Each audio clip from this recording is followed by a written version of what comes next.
Yes, and the goal today will be, let's write down our learning target here. If I ask you to, well, it's going to be two directions, just like always. I'm going to give you the equation of a circle and ask you to graph it, and give you a circle and ask you to write the equation. So it's, learning target would be writing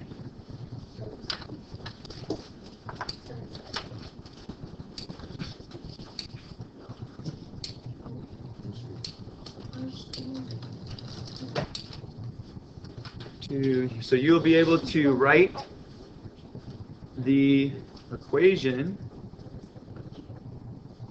of a circle from the graph. Yep.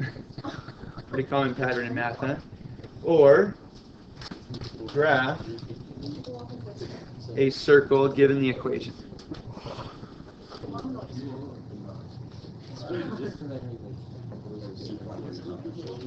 Alright, guys. There we go. We're just going to do examples 1 and 2 on your notes. And then you're going to only do the problems on your homework associated with circles. Hit ellipses tomorrow. So general equation of a circle. Here it is. This is actually the center and radius form of it. I'm going to give you general form for the conic section later, and we'll show how those reduce down to a circle. But general equation of a circle is x minus h squared plus y minus k squared equals r squared, such that hk is the center and r is the radius.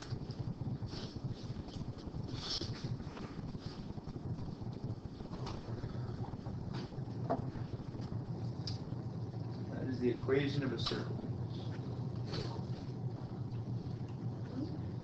You should know the equation of a circle at this point in your math career. So in example 1, I didn't actually draw the picture. We're going to draw a picture on a couple of these.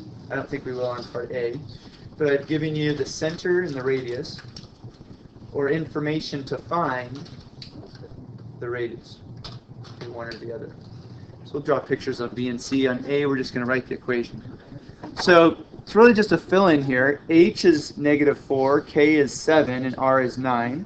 So it's x minus -4 squared. We're plugging in -4 for H, plus y minus 7 squared equals 9 squared. And then we get to just clean that thing up. Okay? So we're plugging in H, K, and R, and we're going to clean it up. You'll notice the sign change here. X plus 4 squared plus y minus 7 squared equals 81, and that's the equation of our circle. So that's a plug and chug example. You like that one? Okay, B and C. B and C.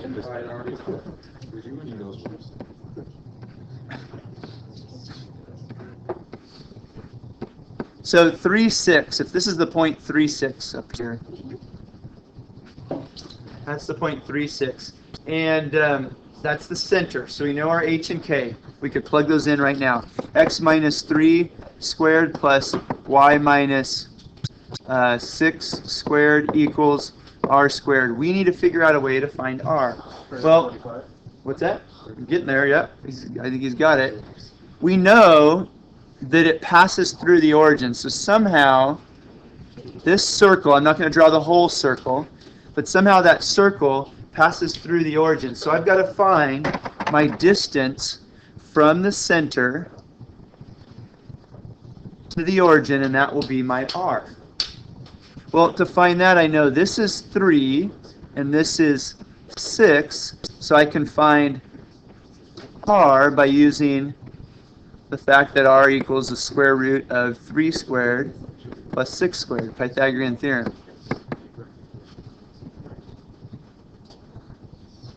Okay, so we've got 9 plus 36 is square root of 45. I wouldn't even bother simplifying it. Here's why. 36 plus 9. Yeah, you could, but I wouldn't even bother with that. Here's why. Yeah, when I plug in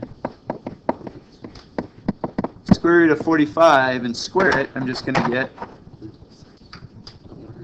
45, yeah. So let's just write that down. So no problem there. So we had to find R using the Pythagorean theorem or distance formula. Another one, I'm going to draw a picture on this one.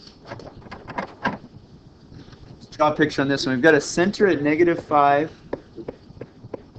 2, and it says that it's tangent to the y-axis. What does tangent mean? Just touches, yeah. So it goes like this, just touches. So I can figure out the radius by figuring out the distance from the center to the point of tangency right here. And so what is my radius in this case? Yeah.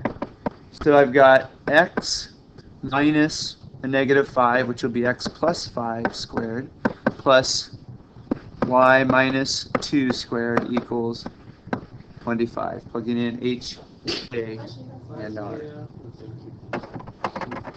So that's going in one direction. Okay, there'll be a couple problems like that. You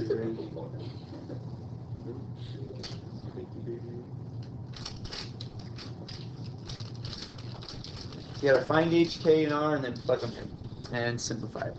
All right, let's go the other direction. We'll do this. I'll do this in 3 different colors here. X minus 3 squared plus y plus 1 squared equals 16. We've got to note that we have opposite signs in here. So the original equation has negative signs. So this tells me h is opposite of -3, which would be +3, and k is opposite of +1, which is -1, and r is square root of 16, or 4. So I've got a center at 3, comma -1, so place a center at 3, -1, and then a radius of 4. I just count out 4 units in each direction like you would on a compass, just the north, east, south, and west.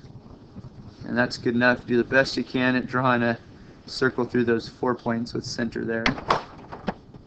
That's it.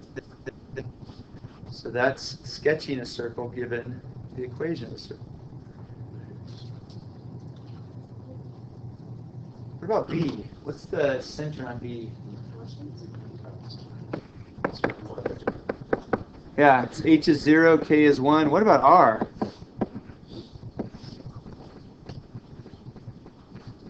I have to estimate it, huh? Square root of 2, so about 1.3-ish. Okay, so we'll just estimate it. 0, 1 is our center. And we're going to just estimate a little more than 1 in each direction.